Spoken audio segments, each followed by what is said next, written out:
ಬಿದಿರು ಭೂಮಿಯ ಮೇಲೆ ಅತ್ಯಂತ ವೇಗವಾಗಿ ಬೆಳೆಯುವ ಸಸ್ಯ. ನೀವು ಅದಕ್ಕೆ ನೀರಾಕಿ 1 ವರ್ಷ ಪೂರ್ತಿ ಕಾಯಿರಿ, ಆದರೆ ಯಾವುದೇ ಫಲಿತಾಂಶ ಕಾಣುವುದಿಲ್ಲ. ನೀವು 4 ವರ್ಷಗಳ ಕಾಲ ನೀರು ಮತ್ತು ಆರೈಕೆ ಮಾಡಿ ಫಲಿತಾಂಶ ಕಾಣುವುದಿಲ್ಲ. ನಂತರ 5ನೇ ವರ್ಷದಲ್ಲಿ ಒಂದು ಆಶ್ಚರ್ಯ ಸಂಭವಿಸುತ್ತೆ. ಇದು ಪ್ರತಿದಿನ 90 ಸೆಂಟಿಮೀಟರ್ ಬೆಳೆಯುತ್ತೆ. ಇದು 30 ಮೀಟರ್ಗಳಿಗಿಂತ ಹೆಚ್ಚು ಎತ್ತರ ಮತ್ತು 25ರಿಂದ 30 ಸೆಂಟಿಮೀಟರ್ ದಪ್ಪ ತಲುಪುತ್ತದೆ. ಕೇವಲ ಬಿದಿರುಗಳು ದಿನಕ್ಕೆ 1 ಮೀಟರ್ಗಿಂತ ಹೆಚ್ಚು ಬೆಳೆಯಬಹುದು. ಇದು ಗಂಟೆಗೆ 4 ಸೆಂಟಿಮೀಟರ್ ಬೆಳೆಯುತ್ತೆ.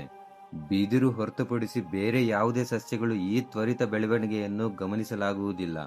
40 ಮೀಟರ್ಗಳಷ್ಟು ಎತ್ತರವನ್ನು ತಲುಪುವ ಬಿದಿರು ಸಂಪೂರ್ಣವಾಗಿ ಕೊಯ್ಲಿಗೆ ಸಿದ್ಧವಾಗಲು ಕೇವಲ 3ರಿಂದ 5 ವರ್ಷಗಳು ಬೇಕಾಗುತ್ತೆ.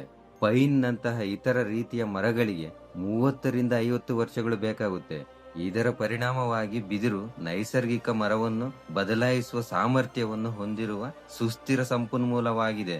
ಫ್ಯಾಷನ್ ಜಗತ್ತಿನಲ್ಲಿ ಬಿದಿರಿನ ನಾರುಗಳು ಹಗುರವಾದ ಮತ್ತು ಉಸಿರಾಡುವ ಪರ್ಯಾಯವಾಗಿದ್ದು, ರೇಯಾನ್, ಲೆನಿನ್ ಮತ್ತು ರೇಷ್ಮೆಯಂತಹ ಸಾಂಪ್ರದಾಯಿಕ ಸಂಶ್ಲೇಷಿತ ನಾರುಗಳನ್ನು ಬದಲಾಯಿಸುತ್ತವೆ.